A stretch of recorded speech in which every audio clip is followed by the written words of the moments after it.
To help you escape the 40-degree heat today, I'm taking you all to a much cooler world, and a much more intense one. Step into the future world of "The more you hit me, the stronger I get," where monstrous beasts invaded Earth an eternity ago. Humanity was pushed to the brink of extinction. Now, martial arts reign supreme, and countless powerful martial artists have risen to suppress the beasts. Xiao Ming was one of humanity's strongest, but while he was busy exterminating a beast, he was betrayed. 300 years later, his soul was reborn. Xiao Ming once again embarks on the path of martial arts to avenge his past. Buckle up, and let's dive in. In the year 53,033, atop the Star-Plucking Tower, a fierce battle is still raging. At the foot of the tower, chains and the corpses of monsters lie in a massive, collapsed heap. The flames of ambition and beastly rage burn brightly below. The Nine-Spirit Imperial Phoenix is about to fall. If we don't fight with everything we've got, we're not going to make it out alive. A figure within the flames shouted. Perhaps the fire of hatred in his chest had completely overwhelmed his fear. We have to charge. For the future of our children, 3 lone figures, for the sake of the entire Empire's safety, braved the danger and finally took down the Nine-Spirit Imperial Phoenix, guarding the Star-Plucking Tower. But the joy in his eyes barely had a moment to shine before he was struck down by his very own comrades. You know what they say, choose your friends wisely. A single sword strike from the very people he called his sworn brothers. He couldn't believe it. After fighting side by side for so long, how could they strike him down so mercilessly? As he writhed in agony, the woman's words echoed in his ear. The more people there are, the more suspicion grows. A lesson you should have learned long ago. It was because you were too strong. They were afraid your power would one day rule over the team. So, the only way for them to feel safe was to kill you. They had faced life and death together. Yet as Xiao Ming clung to his last breath, that fatso still refused to let him go. As long as you're still breathing, you must be eliminated. He was determined to annihilate both his body and soul. But life is full of surprises. Right after their brutal act, they heard that the Nine-Spirit Phoenix was still alive. From the void, a scream erupted from the flames, a sound that threatened to rip the very sky apart and tear those 2 heartless monsters to shreds. It had barely reawakened, and now it was about to self-destruct. The lives of those 2 scumbags were hanging by a thread. The moment the Phoenix exploded was the moment he departed from the mortal world. But before closing his eyes, he swore that he would never forget this grudge. If there is a next life, I will make them regret everything they dared to do today. Systems are nothing new in the world of cultivation, but for the first time, this system encountered a problem that not even the heavens could handle. While running a check, it discovered a change in the character's trajectory of fate. Perhaps the universe itself couldn't stand the injustice and sent him across time and space to be reborn, all so he could settle the score he carried at his death. 300 years pass in the blink of an eye at the Konghai City Martial Arts Academy, a place that trains the most talented individuals and cultivates unparalleled power. There are over 1,000 types of S-rank files. Who can remember them all? While the entire class was praying not to be chosen, the faint sound of snoring could be heard from a young man sleeping soundly against a tree. Yep, with a handsome face like that, it could only be Xiao Ming. He had been reborn into this world, but no matter how handsome he was, sleeping through Miss Lu's class was just asking for death. Yet, here he was, arriving in this world, fast asleep. When he was shaken awake, he thought he was still facing Power King and Dragon Fist. He snapped into a fighting stance, waiting for the command to attack, only to realize he was in the middle of some godforsaken place. He even asked, "Where is this?" A question so baffling, it left everyone around him utterly speechless. A flood of memories returned. He remembered dying when the Nine-Spirit Phoenix self-destructed, and then he realized he'd been reborn into someone else's body 300 years in the future. It seems the heavens didn't close off all his paths after all. Dude, you should be thanking the author, not the heavens. With one stroke of the pen, he could have erased you for good. You were sleeping in my class and now you're spouting nonsense about Power King and Dragon Fist? If you're not dead yet, then just you wait for my revenge. Liu Ruti couldn't understand what was wrong with her student. Was he slacking on his studies and reading so many novels that his brain had turned to mush? And to snap him out of his daze, her red high heel flew straight into his face, sending his face slamming into the tree trunk, daring to sleep in her class. He clearly didn't know what respect was. That's right, Liu Ruti also had a rather fancy nickname, Liu Hardti. She was famous for being the most hot-tempered teacher in the entire school. For a useless bum like Xiao Ming to sleep in her class, he totally deserved that beating. No one felt sorry for him. It's true that we have freedom of speech, but freedom used to attack someone's dignity and honor has another name: verbal abuse. It's hard to understand how classmates, who are supposed to be like chickens from the same coop, could spew such harsh and hurtful words at each other. Someone sneered, "With such weak blood and chi, what can you possibly do? Once you're a martial artist, why waste time learning about beasts?" Yet, someone sneered that a useless bum like him should be kicked out of school. How shameless do you have to be to even show your face at school? But hold on, don't be so quick to judge. He just hadn't loaded his new interface yet. Once the Wi-Fi connection stabilized, he remembered that according to the original owner's memories, today was the class on beast knowledge. Right now, he's just an ordinary student at a martial arts academy. But he remembered a time of glory, when even emperor-level beasts fell by his hand. And now, he had to drag his butt to a class about the lowest-level beasts just to save the entire class from epic failure. Qin Ying, as the class president, bravely volunteered to speak. Everyone thought she was going to save the class, but who knew she'd start talking about why Xiao Ming was napping instead. According to her, his family situation wasn't very good. The reason he fell asleep in class was because he had to work a part-time job after school. Seeing him stay silent, a purple-haired guy chimed in with a snide remark. This was Kui Chiang, an arrogant punk with a mouth that just made you want to shove a shoe in it. He said that no matter what, our MC would fail the midterm exam next month, and then get expelled. But hey, it ain't over till it's over. We'll see who fails when the exam comes. Liu Rusi couldn't stand seeing her students bully each other. Of course, to her, as long as Xiao Ming wasn't expelled, he was still her student. Along with the same old question came a grim expression and a leather whip that was a meter long.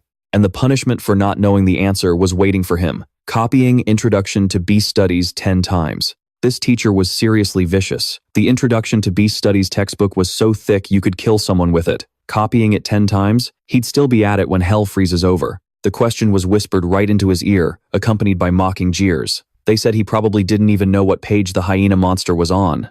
The ultimate form of contempt is silence. He remained quiet, pushing all their judgments aside. Seeing his troubled expression, Qin Ying spoke up about Miss Liu's punishment. But even 10 Qin Yings couldn't stand up to this level of vitriol. The purple-haired punk noticed something strange about Qin Ying. She was always helping Xiao Ming for no apparent reason. Could it be she'd been struck by Cupid's arrow? To teach these brats a lesson and broaden their understanding of life, he suddenly spoke up, answering Miss Liu's question. This stuff was hardly a challenge for him. He recalled his memories from years ago, when he first became a martial artist, how he trained his blade techniques. With his own hands, he had slaughtered a pack of 18 hyenas. He could point out their weaknesses with his eyes closed. Before the words even left his mouth, the students below were already roaring with laughter, mocking him for being such a good liar. One of them even swore he'd eat crap on the spot if our MC could name all of the hyenas' weaknesses. That's right, this part is even more interesting than him getting the answer right. To grant that guy's wish, he answered Liu Rusi's question decisively, stating that the hyena has 4 weaknesses. After hearing the answer, the room split into 2 completely different reactions. On Liu Rusi's side, she was stunned. How could he possibly know the 4th weakness? But on the brat's side, they all burst out laughing again. Since when did a beast have a 4th weakness? Seeing this, Qin Ying also felt sorry for his answer, because the textbook only mentioned 3 weaknesses. In her mind, she was convinced he was just a clueless guy putting on a show, but to him, there was no way he was wrong. It was the textbook that was wrong. How could theory possibly compare to thousands of years of practical experience? Cui Qiang was completely fed up with his attitude. He told him to shut his trap and stop dragging everyone down. He shouldn't be celebrating so soon. That guy wasn't a nobody either. He was clearly a decent student, but never dared to speak up in class. A total poser. He confidently listed the 3 weaknesses of the hyena monster: the throat, the abdomen, and the eyes. And as he spoke, he didn't forget to mock our MC. How could a failure who constantly flunks this subject have the right to question the curriculum? But he didn't stop there. Kui Chiang then started snitching. He even had the audacity to say that not only was our MC sleeping in class, but he was also questioning the curriculum, suggesting he be sent home for a while as a warning. You really can't judge a book by its cover. He looked so handsome and clean-cut, but his heart was pure poison. Liu Rusi had the kind of students that even the heavens couldn't help. The teacher hadn't even said anything, yet some punk was already passing judgment. Miss Liu couldn't watch these 2 argue any longer. The other guy's mouth turned bitter after being called out on his hypocrisy. Then Miss Liu landed another critical hit, ordering him to be silent. To be absolutely sure, Liu Rusi asked Xiao Ming about the 4th weakness he had mentioned. What she suspected was slowly being revealed, something that even most true martial artists didn't know. How could he possibly know? Just as he was about to reveal the fourth weakness, the senses of a seasoned warrior told him something. Something was wrong with that beast. Its eyes had suddenly become ferocious. Less than 3 seconds after the thought crossed his mind, the hyena broke out of its cage. The beast shattered the iron bars and charged out with a roar. The students scattered in chaos, screaming their heads off. Only Qin Ying couldn't get away in time as the beast charged straight for her. To make matters worse, Kui Qiang used her as a human shield. Could anything be more infuriating than this? Just as the beast's jaws were about to close in, it was about to take Lu Ruti's life. It looked like this was the end for her. But then, Xiao Ming appeared. He swooped in and lifted her into his arms. With a single step, he struck the beast's pressure point, immobilizing it. Less than 2 seconds later, its eyes exploded from the pain, and its huge, hideous body collapsed into a pool of blood. That's right, the spirit hyena's fourth weak spot is the point right between its eyes. And any of you half-taught brats who didn't know that should just shut your mouths. Otherwise, your fate won't be much better than the hyenas. And just like that, a perfect damsel in distress rescue unfolded. After that hero saves the beauty moment, which was smoother than sunsilk, the young maiden's fragile heart was once again set ablaze. Being held in the arms of a handsome man and getting to experience that thing called a sense of security, well, her heart just couldn't help but flutter. But Xiao Ming was too busy wondering how a low-level spirit hyena could be strong enough to break through an iron cage like that. Before he could rack his brain dry, he noticed a system notification: 1 blood chi collected for defeating a spirit beast. His current blood chi was now 11. So it turns out this system also increases your blood chi stats when you kill beasts. At this point, he felt like the system was practically made for him. Truly, a match made in heaven. Meanwhile, the other kids still hadn't snapped out of their shock from the spirit hyena's rampage. Only after the hyena had met its maker did they start buzzing, realizing that Xiao Ming had killed it in a single move. While everyone else was in chaos, he didn't hesitate for a second, protecting the beauty in his arms while simultaneously taking down the beast. This feat started to change their narrow-minded perception of him. Lu Ruti stared, wide-eyed, at his badass move. To think he could shatter the spirit hyena's bones in one strike, controlling his power with such precision. Even she wasn't sure if she could have done that. He just stood there, under everyone's astonished gazes, as the kids remained in a daze. After the beast's escape, Liu Ruti now saw him in a completely different light, realizing that this boy, Xiao Ming, was hiding his true abilities very well. Only after confirming the beast was dead did the kids dare to let out a breath of relief, knowing their lives were safe. It was then that Liu Ruti spoke up about the spirit hyena's fourth weak spot, the point between its eyes. But this was part of an advanced lesson that the students hadn't reached yet. Thanks to his outstanding talent, Xiao Ming easily bagged some points. On top of that, he earned admiring glances from all the guys. Before Liu Ruti could even finish her sentence, the students couldn't believe their ears. They never expected Liu Ruti to actually praise Xiao Ming, let alone award him points. It seemed like the sun was rising in the west, but public opinion, of course, couldn't escape some nasty comments. As the old saying goes, empty vessels make the most noise. Fools and stray dogs just love to bark nonsense. And one of those guys who talked out of his ass spoke up. He claimed Xiao Ming just got lucky and must have overheard the hyena's fourth weak spot somewhere. If it were him, he could have done it too. So what was the big deal? The brown-haired guy couldn't stand hearing his words, because he had just witnessed even Kui Qiang get so scared that he hid behind Qin Ying. And this clown's strength wasn't even on par with Kui Qiang's. Speaking of which, Kui Qiang is currently in the process of trying to win Qin Ying's heart. But after pulling a stunt like that, it looks like he doesn't stand a chance. After that badass display of beast slaying, not only did the male students admire him, but all the girls were totally swooning over him. They started mocking Kui Qiang, calling him a coward you couldn't rely on. Only Xiao Ming was their true idol now. While praise was being sung for Xiao Ming, Kui Qiang's face was flushed red with anger, and he thought to himself, "This is bad. That was way too humiliating. I have to find a way to save face." Otherwise, he feared his image in Qin Ying's eyes would be completely shattered. He decided to risk it all, standing up to reclaim his honor and image, loudly declaring that he wasn't scared at all earlier. He was just looking for the right position to attack, that's all. But his operating system was a bit slow, so Xiao Ming beat him to it. He even shamelessly bragged that his family raises 3 of these things as guard dogs, so why would he be scared?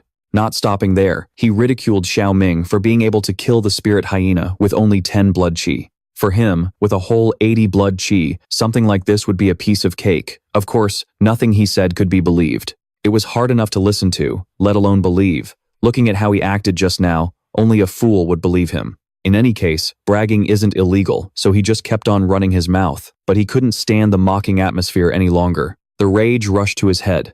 If they wouldn't believe him, then he would just have to prove it. And if they still didn't believe him after that, then they were the real problem. Without hesitation, he shoved his own stupid head into the spirit beast's mouth. The female students who saw this couldn't even bear to watch. They couldn't understand what on earth Kui Qiang was trying to do. He was going all out to prove that he wasn't afraid of the hyena, and he wouldn't stop running his mouth, saying Xiao Ming wasn't even in the same league as him. At this point, Xiao Ming couldn't stand the sight of him any longer. He decided to teach this guy a lesson he would never forget. Constantly trying to pick fights with others is a foolish act. And picking a fight with someone stronger, you just can't feel any pity for that. With a stone in his hand and his pinpoint throwing accuracy, he made the spirit hyena's mouth snap shut, closing right on Kui Qiang's head. At that moment, with his head stuck firmly in its mouth, he didn't have the nerve to boast and brag anymore. Inside the spirit beast's mouth, he was so scared he pissed his pants, flailing his arms and legs wildly while screaming at the top of his lungs, "Somebody help! The spirit hyena isn't dead!" The people who witnessed this scene could only look on with dark faces, completely speechless. Liu Rushi could only manage to utter two words, "Serves you right." When his head was finally pulled out of the spirit hyena's mouth, his soul had already flown to the 9 heavens. Unable to stand this embarrassing sight any longer, Liu Rushi had to speak up and confirm once again that the spirit hyena was dead. "Thoi Kwang, if you don't go home, wash up, and change your pants, no one's going to be able to stand being near you." Just as he escaped the terrifying fear of death, he was immediately mocked and ridiculed by his friends. I mean, wetting your pants at this age? This has to be a first in the Academy's history.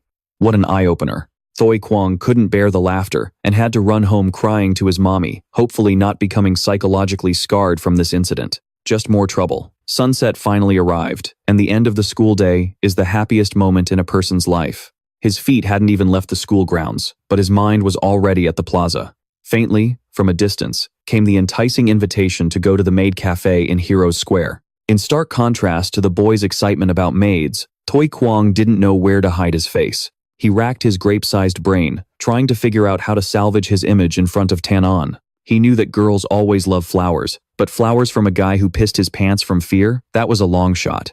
This time, his shame was real, and so were the bouquet and the apology. Accompanying the apology was an invitation to have cake at a newly opened pastry shop. She couldn't refuse the apology, but the flowers and the cake were flatly rejected. He was probably close to begging her into agreeing, but Tumin's figure once again stole the girl away. She rushed over to thank Tumin, looking as if she was afraid that if she didn't thank him right away, she'd be too flustered to speak later. She invited him to the same cake shop Thoi Kwang had just mentioned, offering to treat him to cake as a thank you, rejecting one person only to invite another.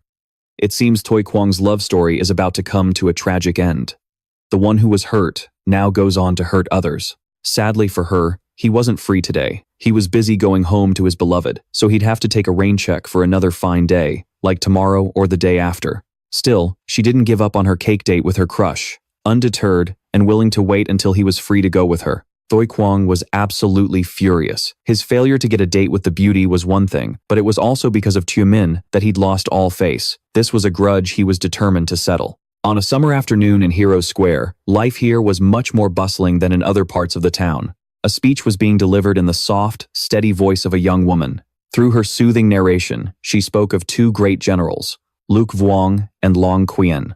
300 years ago, Sir Luke Vuong and Sir Long Qian led a team of martial artists to defeat the Nine-Spirit Sovereign Phoenix, Phuong Hoang Ku, Lin Hoang Kuk, and destroy the Star-Plucking Tower, one of the 9 Dark Towers. Since then, the demonic beasts had to show restraint and halt their advance, allowing humanity to turn danger into safety. For her final line, she didn't forget to emphasize that Luke Vuong and Long Qian were the heroes of humanity. If it weren't for them, humanity might have gone extinct long ago. It's just a shame that in recent years, Sir Luke Vuong and Sir Long Qian have both been in the Holy Capital, focused on their cultivation. Therefore, opportunities to see them were extremely rare. That's why the people here revered these two men so much. But they had no idea that these were the very two who had betrayed their comrades, the ones who had gone through life and death with them, stealing their achievements and pushing Xiao to his death. And yet, today, they shamelessly stood as the heroes of humanity. Xiao couldn't stomach a single word the tour guide was saying. A feeling of 30% disgust and 70% fury surged within him. In this life, he swore that he would personally tear off their deceptive masks and expose the so-called truth for everyone to see. He couldn't watch this scene any longer and decided to just screw it and head home. But, of course, Thoi Quang had already planned his revenge. He hired a couple of wannabe thugs from who knows where, deciding to make his move in the very alley that Xiao often used to go home. The small alley was old, dilapidated, gloomy, and filled with the smell of damp mold. As he walked along the path worn down by time, his head was buzzing with a mess of chaotic thoughts. Even though he had a system, this was the middle of the city. It wasn't easy to just kill monsters. His train of thought was cut short by the sound of footsteps and the arrogant stench of the two men. They hadn't even greeted each other before they got straight to the point. One of them, who seemed to have cheap, half-finished tattoos, started mocking Xiao, calling him a piece of trash. In his hands were 2 chains, and at the end of each chain were grotesque creatures 3 times his size. He flashed a devilish smile, his voice raspy and deep. He threatened that Xiao must have a death wish to dare oppose him. Before Xiao could even figure out who these freaks were, Thoi Quang's face popped out from nowhere. He asked with faux concern, "Aren't you supposed to be eating cake with Tan An? What are you still doing here?" Acting as if he cared so deeply. This Thoi Quang just couldn't live in peace and eat his cake. He just had to find an excuse to get himself a trip to the hospital. To Xiao, 2 spirit hyenas and 2 thugs who hadn't even reached the level of a martial artist could be sent packing with a single snap of his fingers. But you have to state your reason for fighting before you actually fight. Being so proper, that's Thoi Quang for you. He spoke up, half shouting, half screaming, letting Xiao know that he was going to pay for the humiliation he had caused him today. He wouldn't be satisfied until Xiao was dealt with. He wasn't losing any sleep over them. He sized them up with a single glance, not even bothering with a second look. Did they really think these street corner nobodies could handle him? This guy's CPU must be fried. Hearing himself called a nobody, the thug with the budget tattoo shot back angrily. "You've only got 10 points of blood chi, and you dare talk so big?" His breath, which smelled like he hadn't brushed his teeth in 3 days, wafted in front of our hero. It was only then that he realized this guy belonged to the hyena gang. Even if the gods were on their side, it wouldn't matter. Talking big gets you nowhere. Not knowing what was good for them, they charged forward, mouths running non-stop. "You've messed with the wrong person." They came at him with baseball bats, swinging for the fences. The bats whistled through the air as they aimed for his legs, figuring if they broke them, he wouldn't be able to escape. Thoi Quang looked incredibly smug. He had no idea what was coming, so he'd better smile while he still has teeth, because our hero was about to shatter their jaws. If these punks weren't taught a proper lesson, they'd just cause trouble for future generations. So, he decided to give them a free lesson on how to be a decent human being. And just like that, their large bodies collapsed. The fight had barely started, and they were already coughing up more blood than they had brains. They never expected him to hit so hard. His attacks were so decisive that some of them were down before they could even gasp. They crumpled to the ground, twitching and clutching their bodies, beaten so badly their own mothers wouldn't recognize them. The guy with the budget tattoo couldn't believe his eyes. Thoi Quang's face went pale watching the scene unfold. Our hero loosened his tie, preparing to start the main lesson. He spoke in a low, husky voice, yet it was enough to make Thoi Quang tremble in the 40-degree heat. But Thoi Quang was still foolishly clinging to his pride. He was scared, but too stupid to back down. Against these small fries, our hero hadn't even had to break a sweat. The blood rushed to his head. He couldn't take it anymore, and decided to release the hyenas. He gritted his teeth, ready to face any consequence. The other guy unleashed the chain. He refused to believe our hero could kill hyenas with his bare hands. And so, today, he wanted to witness that power for himself. He'd killed people before, so what were a few low-level hyenas to him? Besides, in this day and age, where did they even find hyenas? The 2 hyenas, now unleashed, were overcome with bloodlust, their eyes wild as they charged straight ahead. Seeing the hyena's speed, Thoi Quang's face lit up with glee.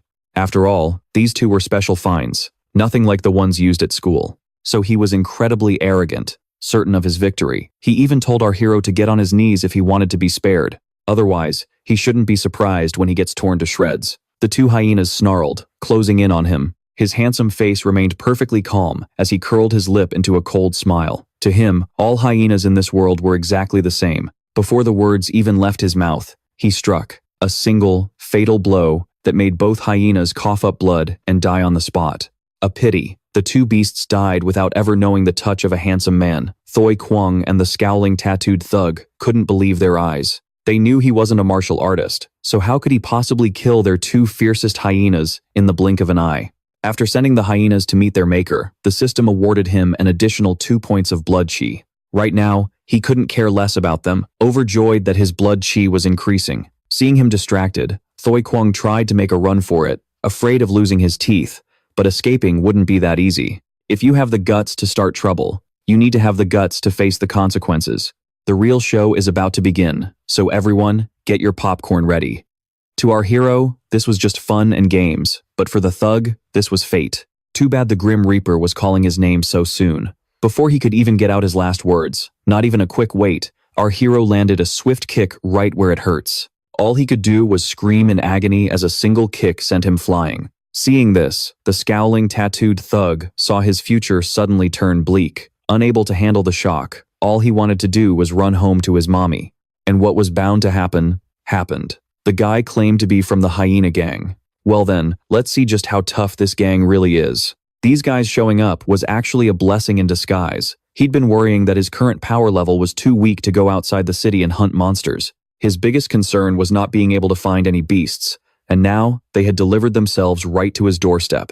When fortune comes knocking, you can't stop it. It seemed that guy's gang had a lot of hyenas. That was a question he still didn't have an answer to. Even facing death, the guy wasn't scared, brazenly boasting that his gang had tons of hyenas and was the largest group in the western district of Goose City. And because of that, he dared to loudly threaten our hero not to lay a hand on him. A true gentleman acts instead of just talking. And with all this yapping, it was time for a slap to shut him up. In the gentle evening breeze, the thug's cheek turned a rosy red from the force of the slap. Our hero then suggested he take him to the gang's headquarters. Otherwise, keeping his teeth would be a real challenge. And he didn't forget to add a gentle reminder that if he tried any tricks, his flesh and bones would be cooked with potatoes. Though unwilling, he had no choice but to reluctantly lead our hero to the western part of the city, the hyena gang's territory. The place was old and looked much poorer than other areas, but it's also a hub for many forces, with hearts set on defying society. The man led him to a desolate place that looked like it would collapse with a strong gust of wind. After arriving at their destination, our hero bluntly ordered him to get lost. Though surprised, the man didn't dare ask any more questions. Our hero left him with one last line: go have a chat with your boss, and while you're at it, learn how to kill a hyena. It seemed this wasn't just the day his life would be spared, it was Judgment Day for the entire gang. In a rowdy arena, a fight between hyenas was underway. At the center of the ring were two hyenas with natural, dark brown armor-like coats. They were tearing each other apart, and not simply because they hated each other. They fought for the money their owners had bet on them, all for their sick amusement. From the stands came depraved, vulgar voices. Hidden amongst them, a sinister figure sat watching. Noticing the cigarette in his hand had burned almost to the end, he finally spoke in a raspy voice, asking where the two hyenas old Tam had taken were. The other man reported respectfully, the young master of the Kui family wanted to teach that guy a lesson. I heard he's some useless kid from the martial arts academy, named Xiao Ming, I think. The boss seemed annoyed that two hyenas had been sent after someone described as useless. Old Tam was really slipping. Before the conversation could end, the door burst open. A figure appeared amidst a cloud of white smoke, causing even those engrossed in the fight to pause. He walked in with a commanding presence, introducing himself as Xiao Ming, here to personally meet the leader of the hyena gang. Just who the hell was this guy? The man standing before him felt the name Xiao Ming was very familiar, and then it hit him. It was the very same kid Brother Tam had taken his men to deal with. He mistakenly thought our hero was here because old Tam had captured him. But life's not a fairy tale, is it? Old Tam is currently getting some new teeth fitted. He had found the person he was looking for, and took the opportunity to explain that he wasn't captured, but was here to do the capturing. The boss couldn't understand why he would voluntarily walk into their den. Without a second of hesitation, he stated bluntly that he was here to help him eliminate a hidden disaster in a city where turning yourself in is forbidden. And yet, that man still acted without a second thought, all for that filthy money. Xiao Ming was here to help him kill all the hyenas, so there would be no more risk of being caught. Easy words to say, but hard for the listener to believe. One of the gang members couldn't accept his words. He immediately started making threats, arrogantly boasting about who the hell would dare come to the hyena gang's turf to arrest anyone. His words were met with jeers and mockery. They didn't take him seriously at all when he claimed he could kill all the hyenas. Even the gang leader was so annoyed he had to curse. He ordered his men to break the kid's legs and throw him out, not forgetting to call him a lunatic. Seeing a fight was about to break out, the thugs were itching for action, boasting that anyone who dares to mess with the hyena gang must have a death wish. They charged forward, spewing curses and contempt. Wielding clubs, they rushed straight at him. With not a hint of concern on his face, he kept his hands casually in his pockets, watching their pathetic little show. They swung their clubs wildly, unleashing a furious barrage. The gang leader was annoyed that some idiot had crawled out of nowhere to waste his time. They swung blindly, not realizing they were just hitting each other. Finally, with a single punch, he sent the entire group flying in agony. He wasn't in the mood to be polite anymore. He came to solve a problem for them, so if they weren't going to cooperate, they shouldn't blame him for being rough. The men in the back were so scared, they nearly wet their pants, unable to believe he took down so many people with just one move. Though he looked like a student on the outside, his power was unfathomable. The gang leader could no longer stand by and watch. He had to admit, the kid had guts. The cigarette was mercilessly extinguished under his foot. The image of the crushed cigarette was like a premonition of the gang's future, not just extinguished, but painfully trampled upon. To see for himself why the kid was so eager to kill hyenas, he decided to step in personally, as a warm-up. He ordered the hyenas to be released. The thugs scrambled for cover in fear as the hyenas were let loose. Only our hero remained, standing completely unshaken. Who knew One-Eyed Kai-D would go this far? The sickos in the crowd were about to see another hyena fight, but this time, it was a hyena against a human. But he only released 2 hyenas. Well, they'd soon be joining the previous 2 anyway. They charged at him with ferocious hatred, lunging forward with their sharp and grotesque teeth. But it only took one killing blow. He unleashed a devastating kick, slamming right into their snouts and sending them spinning like pinwheels until they finally hit the ground, dead. A one-hit knockout, just like that, leaving the crowd completely and utterly stunned.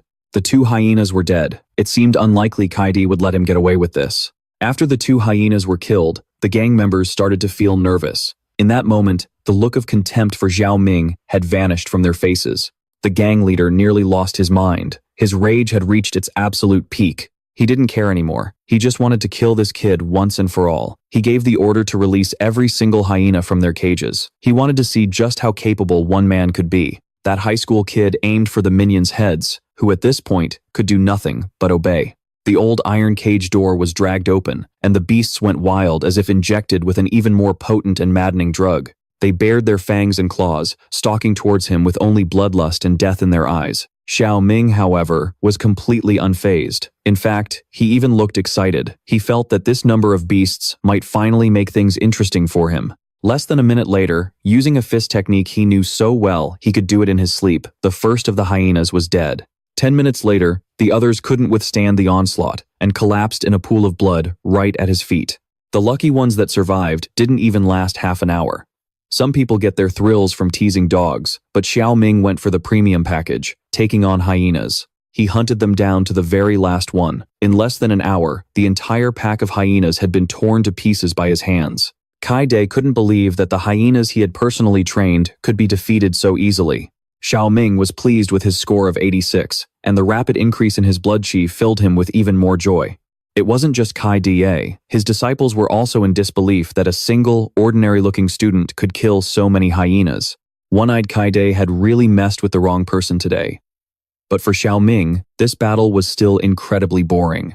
"Is that all you've got? I was just getting warmed up." He arrogantly asked for a few more hyenas to liven things up. But where would he get so many hyenas? His words hit a nerve with Kai-D, and this time, he decided to personally put an end to the boy. He ordered his men to charge forward. If beasts weren't enough, he still had men. He refused to believe his men couldn't take him down. He sent them to beat the kid to death. But life isn't a fairy tale. If the hyenas died, what chance did these common thugs stand?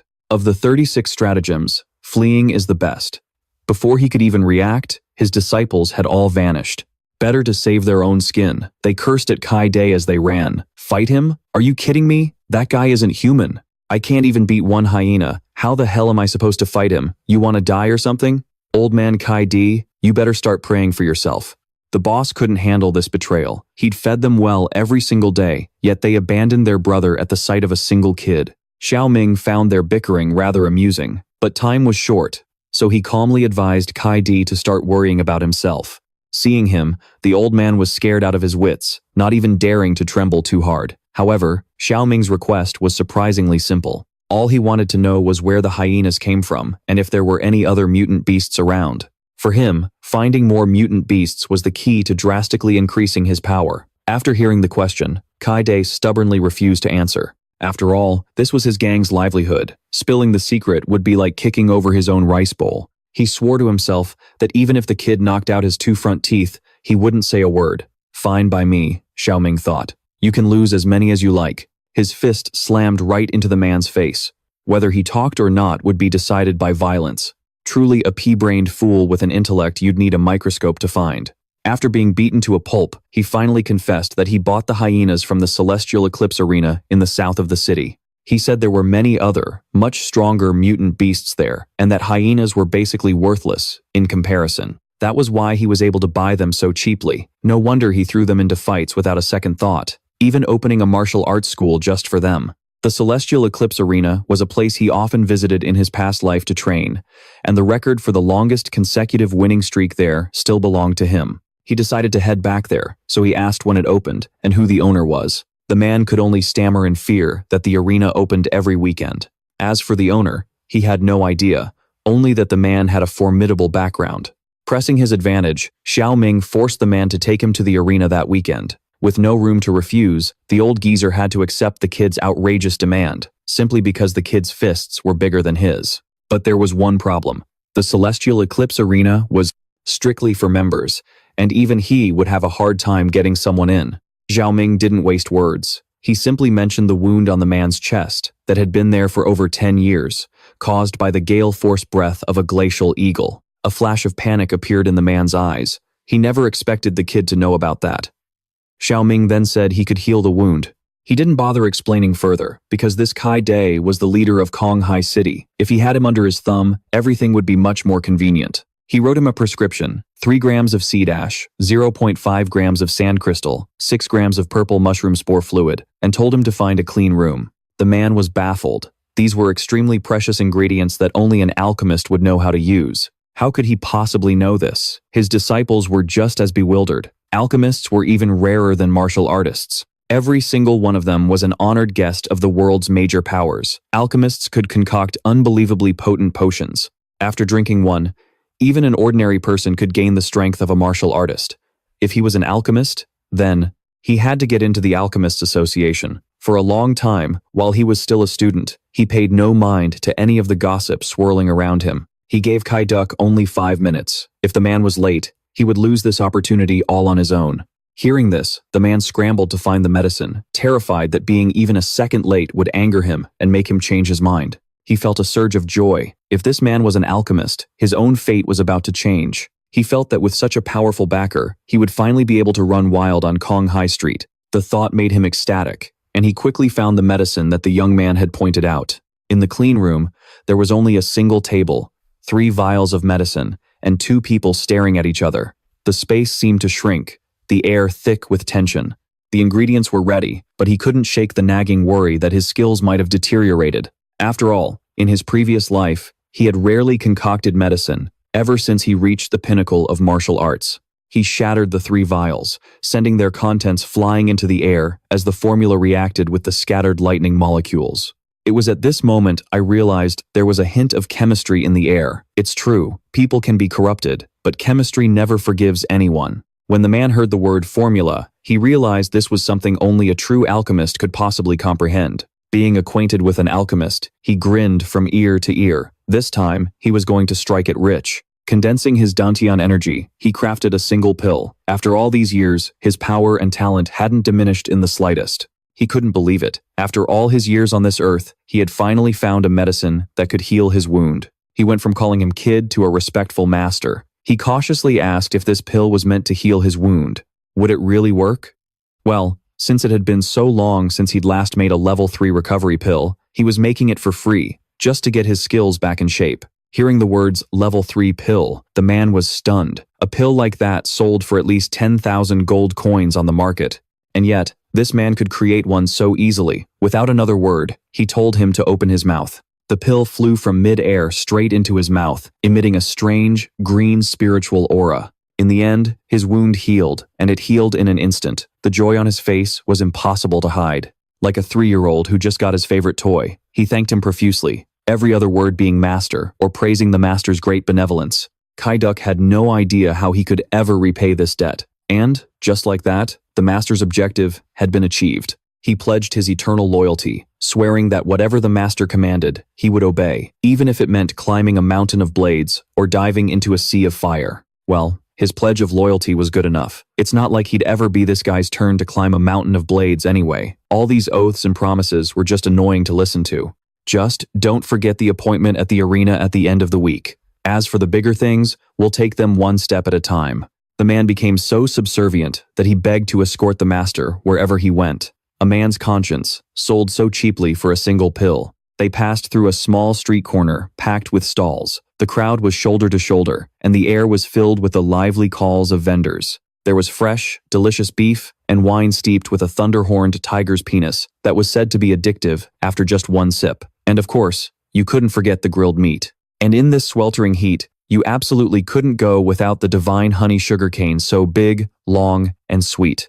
A young girl with an innocent face and a small mouth called out, "Hot grilled meat, so hot you have to blow on it before you eat. 3 coins for 1 skewer, 10 coins for 3. Next to the small grill, an old man was leaning back, gently waving a small woven fan. Trying to beat the heat of Scython City, the old man spoke to the girl named Tu Nuyet, asking why her brother still wasn't back from school. The girl didn't pay much attention to the old man, answering dismissively, "He's probably busy studying." Then she went right back to her busy work of selling skewers to make a living. But a meddling customer buying a skewer decided to stick his nose in and start trash-talking Tu Nue. As it turns out, Tu Min was her brother. The man said, "His blood chi is only a 10. He can never become a martial artist. You work yourself to the bone every day to send your brother to the martial arts academy, but it's all for nothing. You'd be better off telling him to come back here and help you, you poor thing." The nerve of some people, they'll really say anything. Hearing him belittle her brother, Tunjie got angry and refused to sell him the skewer. The man was frustrated, forced to go without the hot, delicious meat skewer. Just as he was trying to coax Tunjie into giving it back, a guy with a pineapple head walked over. With one hand, he shoved the customer aside. He was here to collect the monthly stall fee. She didn't understand what he meant by paying again. "Didn't I already pay at the beginning of the month?" The 3 of them immediately started acting arrogant. The man laid out the rule. The stall fee had to be paid 3 times a month. Before, they'd given her a special discount out of pity, since her brother wanted to become a martial artist. But since your brother is so useless, we're forced to follow the rules. His rules, the Jade Emperor's rules. It didn't matter she didn't have the money. She begged him to give her a few more days, but he refused.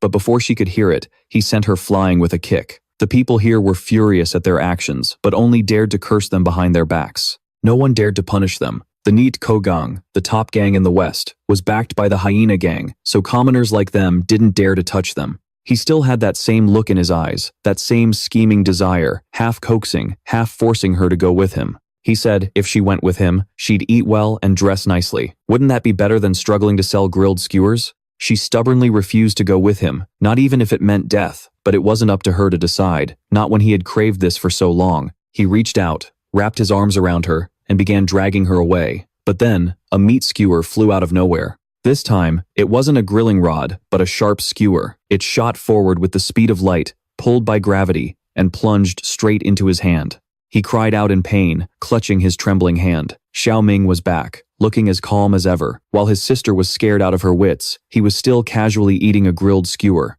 The skewer was embedded so deeply in his palm that his underlings couldn't pull it out, no matter how hard they tried. He was in so much pain, with tears and snot streaming down his face. The people around couldn't believe he had thrown that skewer with such force. After all, in their eyes, he was once a guy who couldn't even carry a bucket of water, yet now he was this strong. Even she couldn't believe her eyes. And yet, he told her not to thank him. Those damn punks dared to bully her, so of course, he had to teach them a lesson.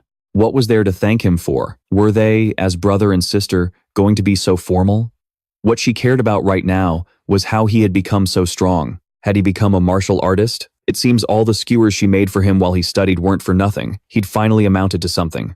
Xiao Yue was overly excited, poking and prodding him all over. She wanted to see what made a martial artist different from a normal person. But he told her that he wasn't quite a martial artist yet. The thug, who was just waiting for an opening, immediately spoke up arrogantly. If you're not a martial artist, who the hell do you think you are? In a moment where his recklessness outweighed his common sense, he decided he would teach this kid a lesson, to show him what's what. Xiao Yue saw the thug's face darken, the veins on his arms and legs bulging, and she began to panic. She thought that since her brother wasn't a martial artist, there was no way he could be a match for this guy. They should just run for it. The thug saw the siblings trying to escape and was determined not to let them. This was an action he would regret for the rest of his life. What an absolute fool. He ordered his underlings to block Xiao Ming, and a fight began. In his hand was a sharp, gleaming knife. With a mumble, he threatened to poke a few holes in Xiao Ming's body, to see if he could still act so tough then. Xiao Yue saw the imminent danger and couldn't bear to see her brother get hurt. She immediately ran to intervene, offering to go with them, but there was no way he'd let them off that easily. After all, Xiao Ming had already pissed him off. With a far more sinister goal in mind, he wanted Xiao Ming to witness him toying with Xiao Yue, and then let her watch as he was killed. He said this while licking the blade, a vile expression on his face that would soon be ruined. Xiao Ming couldn't stand to look at this disgusting face any longer. He decided to swing his fist straight at the thug's face to see who was the one who didn't know their place. One punch, and the guy went flying 1,000 kilometers. His underlings didn't dare to do anything else to him. He could tolerate anything, but messing with Xiao Yue was just asking for death.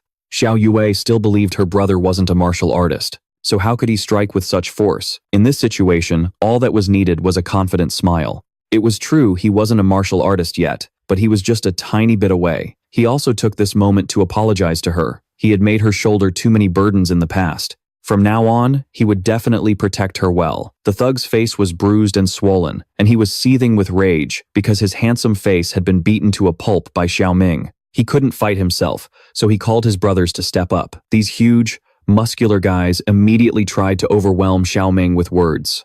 They even dared to ask him how he wanted to die, but in Xiao Ming's eyes, they were just a bunch of clowns. With a single move, the two colossal giants were dead before they could even gasp.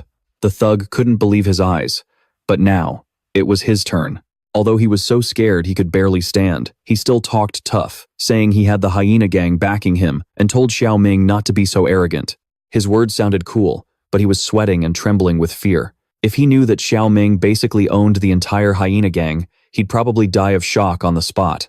Xiao Yue also felt scared when the hyena gang was mentioned. She was afraid her brother would be at a disadvantage because that gang was very large. The people around also advised him to just let it go. After all, the hyena gang was someone they all considered untouchable. Hearing the two words, Duke Kai, he nonchalantly asked a question. Was Duke Kai his boss? The thug thought he was finally scared and regained his initial arrogance.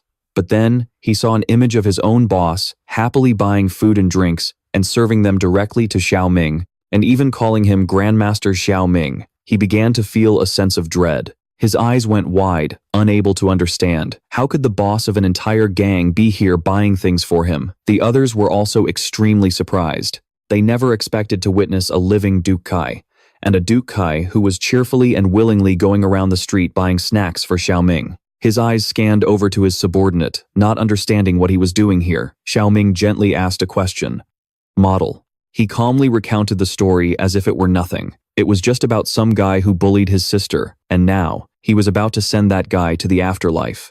When Kai Di heard that this punk dared to bully Xiao Ming's sister, he decided to, on Xiao Ming's behalf, make the guy regret ever being born. Before Kai Di could even make a move, he brought up how the pineapple-haired punk had claimed Kai Di was his backer.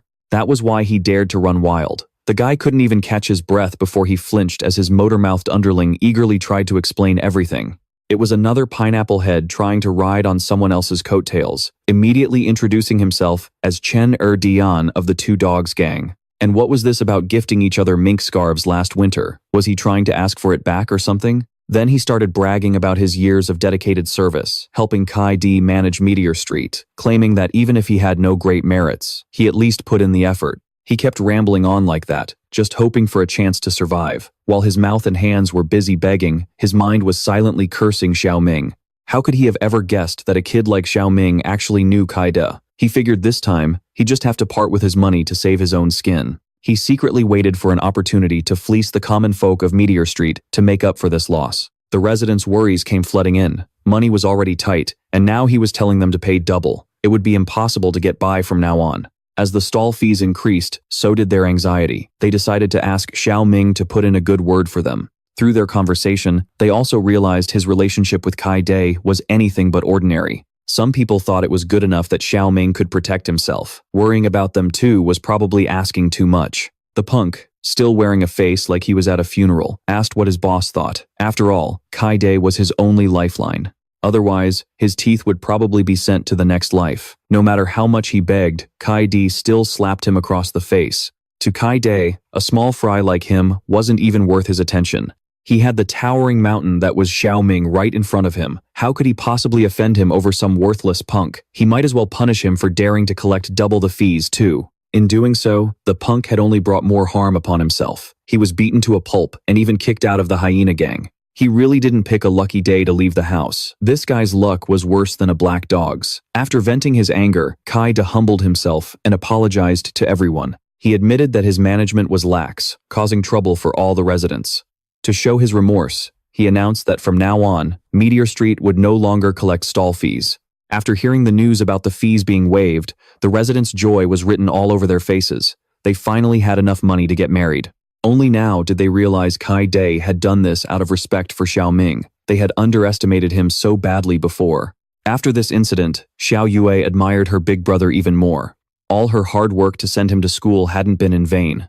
Kai Day was still grinning widely, trying to curry favor with him, the image of a thug with a scarred face, covered in the dust of the streets. And yet, there he was, trying to please a high school kid. He didn't say anything more, but he didn't forget to remind him about their weekend appointment at the arena.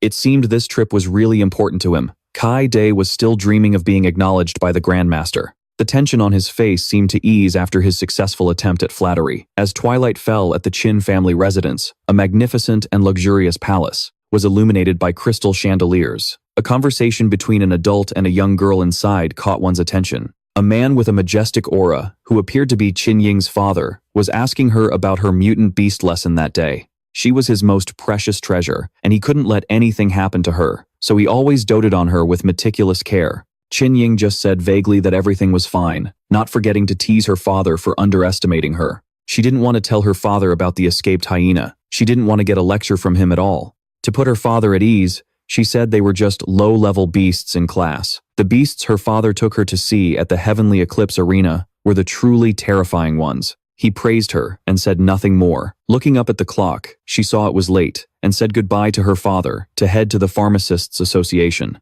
This father seemed to have many unspoken worries. He summoned Qin Yi, a man dressed in black from head to toe. It turned out, he already knew about the escaped hyena. He had already sent people to investigate. According to Qin Yi's report, someone had injected the hyena in Qin Ying's class with a berserker drug.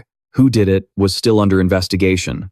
Furthermore, this secret assailant had intentionally left a trail. Perhaps this was a threatening message they wanted to send him. The more powerful the family, the greater the danger. If he were all alone, he wouldn't care what happened. But Qin Zheng had Qin Ying and his entire family by his side. He wouldn't let anyone who dared to threaten him get away with it, and he would investigate thoroughly. Anyone who touched Qin Ying would have their entire family line exterminated. He remembered that drug, and the first name that came to his mind was the Heavenly Eclipse Arena. But who was truly pulling the strings would be revealed in time. In a flash, the weekend arrived at the Heavenly Eclipse Arena. The heat still baked the land, but the match went on regardless of the weather. In the ring, a man and a beast were attacking each other. The man held a shield, his entire body clad in armor, yet he was still sweating buckets from fear. The crowd below roared, with one side cheering him on.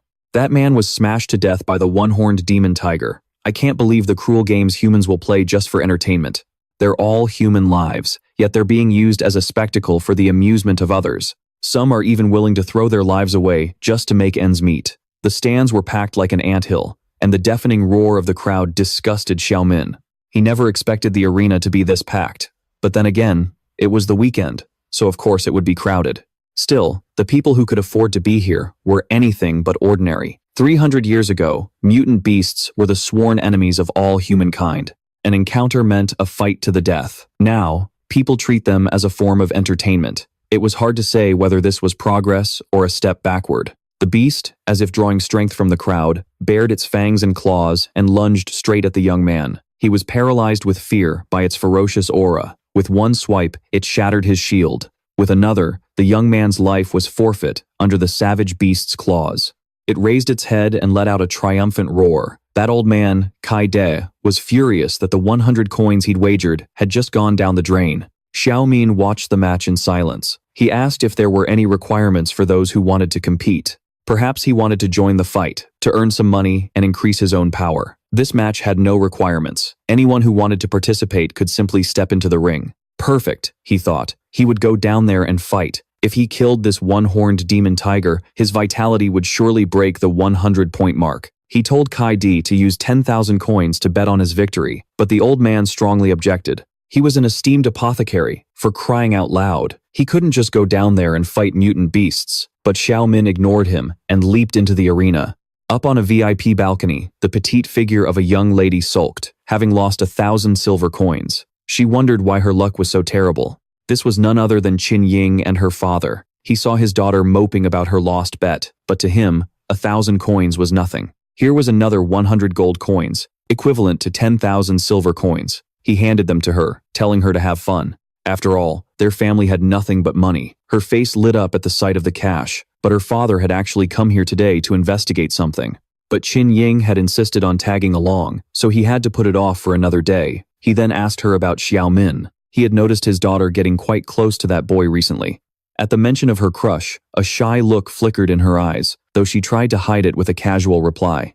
She said they only talked because Xiao Ming had helped her. Her father agreed that one should always show gratitude for help received. However, he wasn't pleased about the boy having a vitality of only 10, which made it nearly impossible for him to ever become a warrior. He also knew his daughter was in her rebellious phase. The more he forbade something, the more she would defy him. A more tactful approach might solve the problem. He told his daughter that he wanted to give the boy a job at their factory in the southern part of the city. He could make him a team leader, guaranteeing him a comfortable life. She still seemed hesitant about the idea. So he added, Xiao Ying, in this world where the big fish eats the small, if you're not a warrior, you'll never amount to anything. That's why some people can only remain as memories. He was only saying this because he wanted what was best for her. Down in the arena, applause mixed with shocked gasps. The one-horned demon tiger had been defeated, and its vanquisher was just a student. Someone even wondered if he was a professional gladiator. His vitality had reached the level he'd hoped for. It was now 109. He had finally become a warrior, not the boy with a measly 10 vitality points that everyone gossiped about. When Qin Ying saw Xiao Ming, she screamed with joy. Qin Zheng couldn't help but follow his daughter's gaze. Seeing Xiao Ming standing over the defeated one-horned demon tiger, he was so shocked his glasses nearly fell off his face. She excitedly told her father that the one-horned demon tiger was a soldier-level mutant beast. If Xiao Ming could defeat it, that meant he had the strength of a warrior. Her father wasn't so sure about that. As far as he knew, this one-horned demon tiger was just a soldier-level replica. Its strength was only equivalent to that of a novice warrior. Besides, it had already fought several matches in a row. It must have been exhausted. That's why Xiao Ming was able to seize the opportunity and defeat it. Not only did he refuse to acknowledge Xiao Ming's talent, but he spoke about him in such a way that it made Qin Ying upset. He gently tried to explain his reasoning. Think about it, he said. Didn't Xiao Ming only have a vitality of 10 before? How could he possibly become a warrior and defeat a soldier-level mutant beast? Therefore, he must have used some kind of trick to defeat the one-horned demon tiger. Xiao Ming isn't that powerful. In his eyes, all of Xiao Ming's strength could be summed up in one word: trickery. But no matter what her father said, she still felt that Xiao Ming was incredibly strong. He felt bored. Was this the best the mutant beast had to offer? Weren't there any stronger opponents? This warm-up wasn't nearly enough for him. In another VIP box, a portly fellow who never stopped eating was being addressed as Young Master I. His secretary was reporting that a newcomer had arrived at the arena, had just defeated the one-horned demon tiger, and was now asking to continue fighting. He just grunted an "oh" and asked what happened to the last troublemaker who showed up at the arena. That one was torn into 100 pieces by a mutant beast. The grass on his grave has been growing for a long time. The young master decided he wanted to watch today's match. It had been too long since he'd smelled the sweet aroma of fresh blood. Down in the stands, Kaida cheered ecstatically. His master was too amazing. With just a few stomps, he'd sent that demon tiger packing. But he'd been so engrossed in watching the fight that he had completely forgotten to place the bet. With that, the guy scrambled off to buy the ticket. He even said he'd bet 20,000 silver coins on him, confident that someone as strong as Xiao Ming could keep on winning. The next beast brought out was a 2-star soldier-class beast, the twin-tailed lynx. Qin Zheng saw that the twin-tailed lynx was a 2-star beast, yet Xiao Ming still dared to face it. But Qin Ying still had faith in Xiao Ming, and with one more strike, Xiao Ming brought the beast down. The joy on Qin Ying's face was unmistakable. He again came up with an excuse, claiming that because this twin-tailed lynx had been caged for too long, its fighting ability was severely diminished. He could really make up any excuse, couldn't he? But this time, he had to face an even bigger beast, shaped like a bull. Its eyes were bloodshot, and its body stood several meters tall. Seeing this, Qin Zheng grew worried about the boy's inability to quit while he was ahead. At this rate, it would be difficult for him to achieve anything great. The three-eyed fighting bull was a 3-star soldier-class beast. It was said that the force of its charge could even send a steel war chariot flying. Seeing this, Qin Ying teased her father. He'd said Xiao Ming was about to lose last time too, but he still won, didn't he? This future son-in-law of his was certainly a sharp one. This difficult father-in-law still believed he couldn't be wrong twice, and yet, time and again, Xiao Ming was the one left standing. Qin Zheng was utterly stunned. A single punch sent the three-eyed fighting bull flying. It was unbelievable. Qin Ying was ecstatic that her idol had won, also scoring more points in her father's eyes. One beast was down, and another arrived, but this time, it was a 6-star soldier-class beast, the iron-armored ape. What is this arena trying to do? How could they send out such a powerful beast? This time, they're trying to kill Xiao Ming. Qin Ying grew worried when she heard 6-star beast and pleaded with her father to save Xiao Ming. Even a battle-hardened martial artist wouldn't dare risk their life against a 6-star beast. He also agreed to find a way to save Xiao Ming. After all, the boy had saved Qin Ying once. Not only was he not useless as the rumors claimed, but he could see the talent within the boy. It might be wise to get on his good side first. He called for a guard, asking her to tell manager Theo to stop this fight. He claimed Xiao Ming as his junior to lend him a hand. The attendant went back to inform Theo that Qin Zheng wanted to stop the match, stating that the man below was his junior. Qin Zheng had made his move, but to Theo, he had no right to give orders in his arena. His only job was to feast and savor the taste of fresh blood. He felt that the rabid hyena from before wasn't enough of a warning for him. He decided to send someone to the 13 levels of the beast dungeon to bring out the 6-legged green frog, while also rejecting Qin Zheng's request.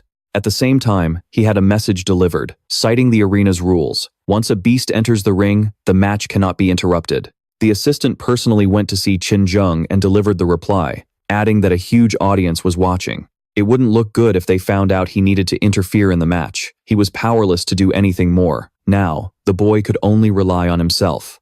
And the most crucial part of Theo's message was this: if he still refused the second master's request, then next time, it wouldn't be something as simple as a rabid hyena. So it was that bastard who orchestrated what happened to Qin Ying.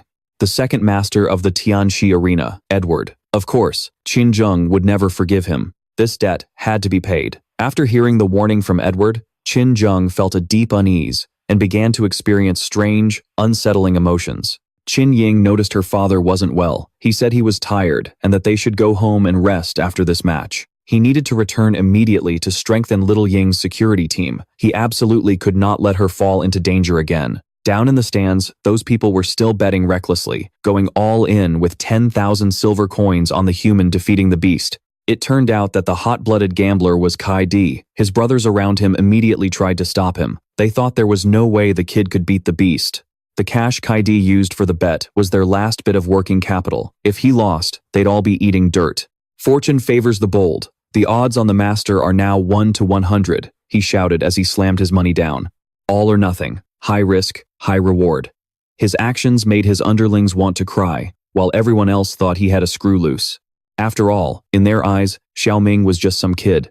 Betting on him now was no different than donating money to the arena. This beast was far stronger than the previous ones. He couldn't fight back. He could only dodge and evade. It was massive and ferocious, delivering blows that he could hardly withstand. A single strike sent him flying, the impact on his chest so great it forced him to cough several times. Facing the iron-armored ape without using his skills was proving incredibly difficult. Since becoming a true martial artist, he hadn't used his skills once. Perhaps. Now was the time. The gleaming sword that lay on the ground was now in his hand. He steeled himself to face it. The spectators saw him finally drawing a weapon and figured it was far too late. Some even said that even with a weapon, it would be nearly impossible for him to defeat the iron-armored ape. They thought he had made a huge mistake. He should have withdrawn after winning a few rounds. By angering the Tianxi arena, they would never let him go. The arena floor was already riddled with craters. Everywhere the ape passed, it left a trail of destruction. Up in the stands, Qin Zheng advised Qin Ying, "Don't look anymore. Xiao Ming won't make it through this. If he's lucky, he'll keep his life, but he'll be bedridden." Hearing this, Qin Ying's insides burned with anxiety. She wanted to fly right over the wall to save Xiao Ming, but if she jumped down, Xiao Ming would be dead before he even had a chance to fight. Seeing how reckless his daughter was being, Qin Zheng frantically grabbed her hand. Down in the arena, the iron-armed ape leaped high into the air, opening a mouth full of razor-sharp teeth. It brought down a devastating blow on him, but he was ready below with his sword.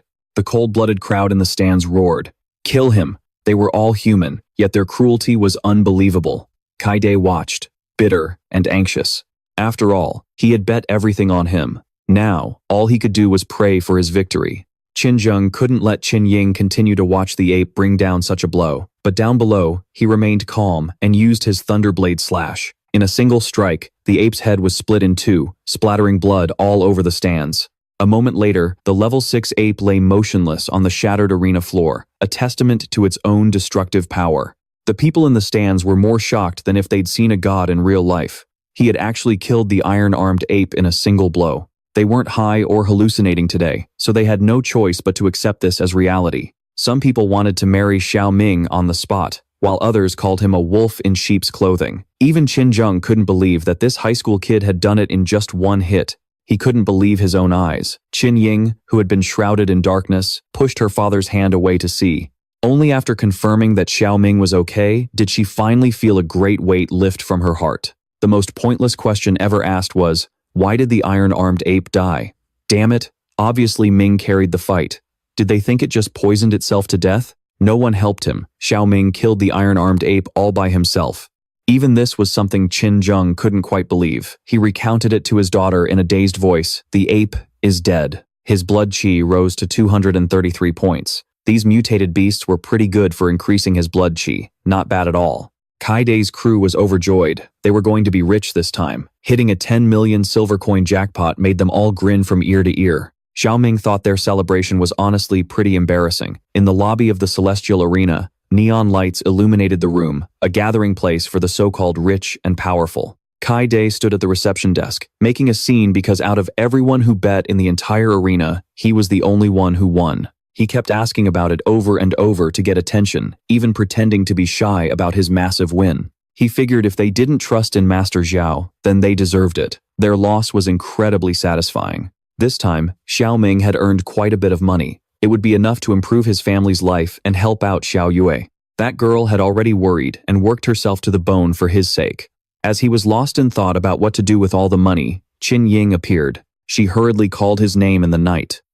He was curious about why she was here today. She shyly told him that she had witnessed his fight. With the bashful expression of a young girl, she didn't forget to praise him for being so skilled. She praised him with all her heart, yet he had the nerve to utter just 2 words, "Thank you." The air fell into an awkward silence, and he even wondered why she didn't say more. Meanwhile, she felt embarrassed that he didn't add anything else, breaking the heavy silence.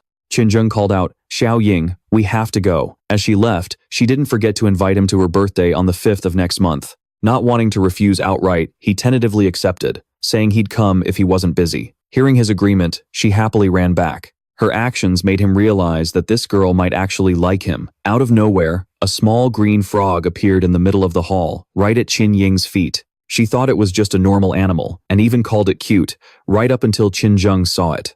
In an instant, his face turned cold and grim. He quickly pulled Qin Ying away before something terrible could happen. The cute little frog in Qin Ying's eyes suddenly glowed green as a bizarre aura enveloped its body.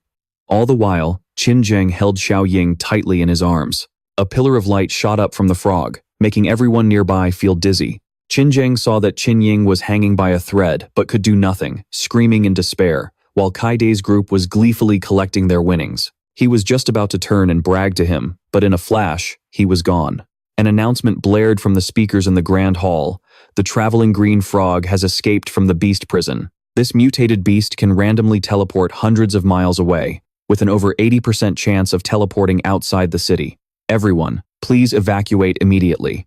The voice from the speakers sent a wave of fear through everyone. A life of fear and chaos had officially begun. Outside, in a forest at dusk, the croaking of a frog could still be heard echoing. The sound of rustling leaves and wind filled the air. In an instant, both a person and a frog appeared from a small portal. Xiao Ming grabbed the damn frog with one hand, not forgetting to curse it for teleporting him to the middle of nowhere.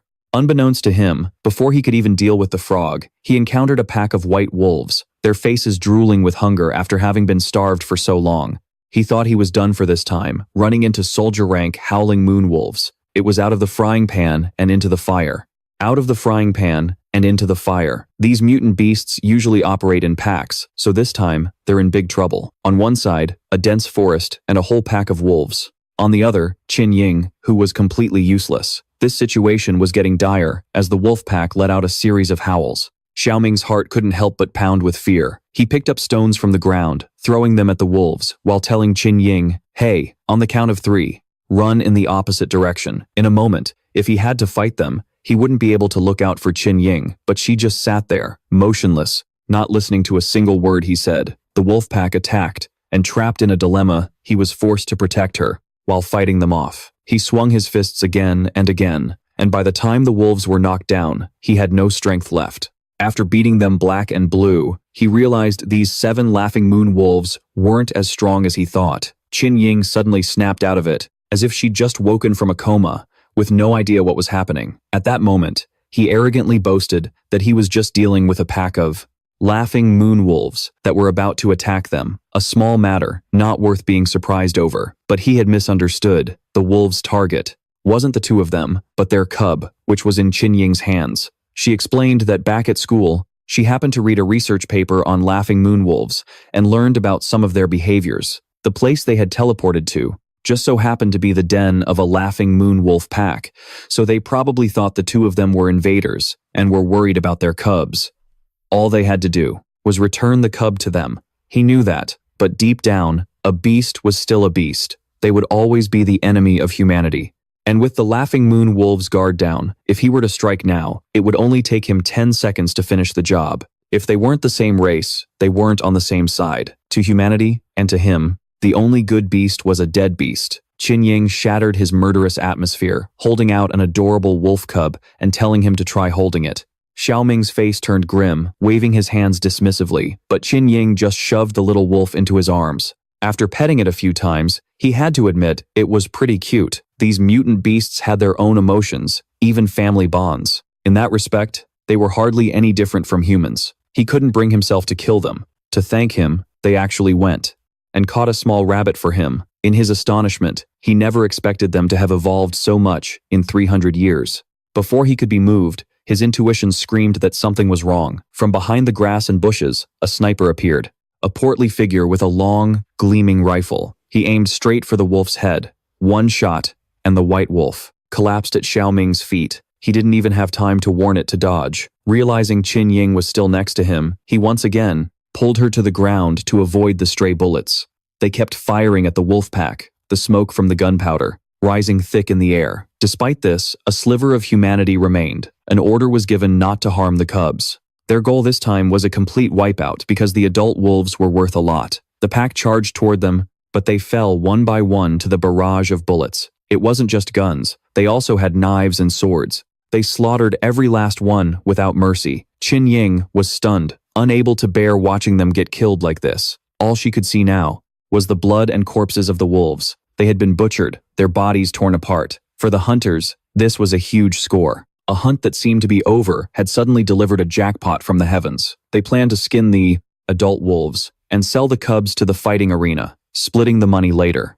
When Qin Ying overheard their conversation, she couldn't take it anymore. What a bunch of bastards. They would do anything for money and material possessions. Qin Ying couldn't hold back any longer. She wanted to step out and give them a piece of her mind, but Xiao Ming stopped her. She yelled at him, "Can't you see what they're doing?" "Of course I can see, damn it. You think I'm blind or something?" He saw it, but mutant beasts are our enemies. They weren't doing anything wrong. Qin Ying couldn't accept that. After all, those Beasts had just been friendly to them. She couldn't bear to let this happen to them. Xiao Ming knew that, too. But a beast is a beast. The 1,000-year feud could never be reconciled. He grabbed her hand, partly to reassure her, and partly to take her back. After all, this group was a beast-hunting team from Konghai City. By following them, the two of them could get back home. In his memory, 300 years ago, mutant beasts were rampant and vicious. Humanity had to unite to fight against them. So, to him, humanity would always be more important than beasts. A ferocious-looking man in the group spotted the two of them. He called out, asking where they had disappeared to. Another man saw them and turned to point them out to his boss. There they are. Xiao Ming explained that he was a student from the martial arts academy who had gotten lost and asked for their help to get back to the city. He wasn't sure if they would actually help, and his guess was right. The boss smelled money out here in the wilderness. He saw one of them as a tool for his pleasure and the other as a tool to make money. He refused to take the two of them back. Instead, he gave the order to capture them alive. Seeing Qin Ying's fresh and tender beauty, the beast within him was awakened. As he emerged, they felt incredibly lucky, thinking they were about to have some fun to pass the time. No mercy for girls, no pity for boys, and they even took a liking to Xiao Ming's smooth appearance. Their perverted words made Qin Ying feel 30% scared and 70% disgusted. These guys had just crossed Xiao Ming's line. Once humanity became the enemy, he would surely take that person out first. One of them couldn't stand the sight of him and swung his gun at him. He smashed it into his head, cursing nonstop, not realizing that some people were more deserving of death than mutant beasts. As soon as he finished speaking, he knocked the guy out with a single blow, sending him spinning straight out of the universe. After launching the guy off the planet, he felt a weight lift from his shoulders. He then provoked the others, asking if they wanted to play too, telling them not to wait and to come at him all at once. The leader couldn't stand the humiliation and ordered his men to beat him to death. But instead, they opened fire, unloading round after round of bullets at Xiao Ming and Qin Ying. Yet, he still found the frequency of these leaden pills to be too slow. He dodged them as if they were in slow motion. He used the thunderclap flash technique to teach them a lesson. And so, with one palm strike, he toppled an empire. They couldn't understand what the hell he used that was so powerful. The most concerning one was their leader. He couldn't believe his eyes, finding himself all alone in the cold, facing him. He asked him why he would attack students from a martial arts academy, since they were the mutant beast hunting squad of Konghai City. The guy still wasn't scared. He couldn't accept being questioned by him. In his eyes, he was still just a snot-nosed kid. He used the scorching fist technique to attack him. However, before he could achieve his goal, he managed to stop him in time. That's right. His action had violated Article 28, Chapter 15 of the Federal Code.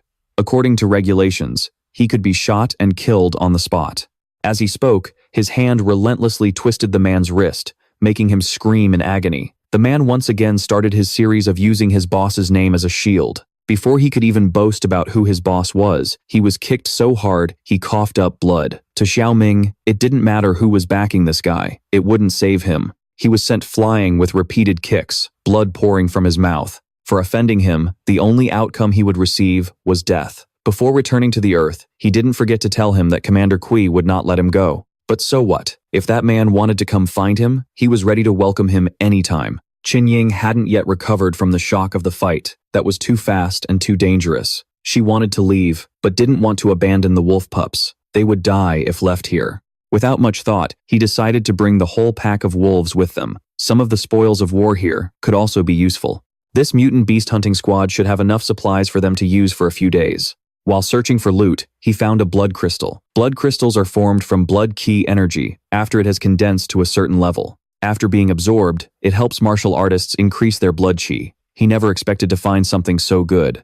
It seemed this hunting squad wasn't so simple, but thanks to that, he'd stumbled upon a great find. He called for Qin Ying to leave with him. If they didn't get out of there, the stench of blood could attract other mutant beasts. They hadn't been gone for long when a battalion appeared. They were searching for Squad 3, but hadn't found anyone yet. The commander said he had seen them and immediately ordered a check of the bodies for blood crystals. Among them was Kui Chiang, who was complaining to someone named Uncle Yue about how long it was taking to catch a star-grain deer. Qin Ying's birthday was next month, and he wanted to give her a deer as a gift. As he turned around, he saw the ground at his feet littered with corpses. Many were dead, and the blood crystal was also missing. It seemed Kui Chiang's star-grain deer would have to wait. A thief had stolen their things, and this commander had to prioritize finding them. Xiao Ming and Qin Ying arrived at a row of old, dilapidated high-rise buildings that had been abandoned. The atmosphere was gloomy and filled with the smell of death. Qin Ying was surprised to see buildings here that were even taller than those in Konghai City. It turned out this was a shopping center from a previous era. It had once been very bustling, with many people visiting every day. Moreover, back then, the two words mutant beast didn't even exist. Qin Ying wondered, since this place was close to the center of the forest, shouldn't they be heading in the opposite direction to leave? He explained to her that since they didn't know this forest well, wandering around aimlessly was very dangerous. It was better to come here and try to find a map from the previous era before deciding their next move. Besides, he also wanted to avoid running into the comrades of the hunting squad he had just wiped out. Qin Ying was overjoyed that the little wolf pups were safe. She was extremely excited to find a suitable place for the pack. Before she could finish her sentence, there was the sound of a mutant beast. They didn't know what to do but had no choice but to go check it out. They would likely have to stay here for a night, so it was best to get a sense of the surrounding area. In another scene, a young girl was fighting a soldier-rank mutant beast, a guardian lizard beast, with a bow and arrow she carried on her back. The beast seemed 10 times larger than Lana, yet that small figure continued to fight. Qin Ying felt sorry for the little girl for having been targeted by the guardian lizard beast. He wanted to save her himself, but let Qin Ying go instead. Powerless, he had to step aside, deciding to just cheer her on enthusiastically. After hearing that, she couldn't help but feel frustrated. How was she supposed to save that girl? This was the desolate wilderness, not the city. Unnecessary kindness could get anyone killed, and besides, this petite girl clearly didn't need his help. And he was right. With just a few fluid movements of her bow and a dagger, she swiftly sent the mutated beast to the afterlife. She figured a beast that large would be more than enough to keep her fed for the next few days. Watching the fight, Tu-min knew that only someone who had endured countless battles could possess such deadly prowess. But before he could even wonder who this girl was, they were spotted. She drew her bow towards them, trying to figure out who was over there. This girl's senses were incredibly sharp. She was no ordinary person. Qin Ying wanted to be the one to go out and talk to her. She thought that since she was also a girl, it would be easier to talk and avoid being seen as an enemy. With that, she handed the little wolf cubs over to him. Tu-min had always been the one to protect her. She felt that now was her chance to show what she could do. With her beauty and a very friendly smile, she was confident she could make a good impression on another girl. She tried to calm the younger girl. Don't be so tense. We're not mutated beasts. We're from the city. The moment Lana heard the word city, she once again felt that danger was imminent. Qin Ying couldn't understand why the girl was so afraid of them when they were human too. In the end, her attempts at persuasion failed, and she even got yelled at. Once again, Tu-min had to step in. That girl must be one of the Forsaken. 300 years ago, when the mutated beasts began their invasion, humanity suffered one crushing defeat after another. To preserve and maintain their strength, the forces of humanity established the Federation, building 100 fortified Federation cities for all of humanity to relocate into. But for various reasons, some people didn't make it into the Federation in time. Believing they had been abandoned, they came to see those from the Federation as their enemies and began calling themselves the Forsaken. They banded together, helping one another to survive in the harsh environment, constantly stalked by mutated beasts. Qin Ying didn't get it. Even though mutated beasts were no longer a major threat, the Federation could easily rescue them now. Why were they still being ignored? The Federation only has 100 cities, and there's no more room for newcomers. Lana stood her ground, her bow still raised high. An arrow shot out, landing right next to Qin Ying's foot. Lana demanded they leave immediately. Tu-min realized that if the Forsaken tribe lived nearby, they would surely know the way out. If he could just get on their good side. He slowly stepped forward to explain, "We have no interest in the earthen beast. Besides, the blood that splattered on your face is highly toxic. You've been poisoned." But Lana refused to believe him, because her mother had once told her that the people of the Federation were all liars.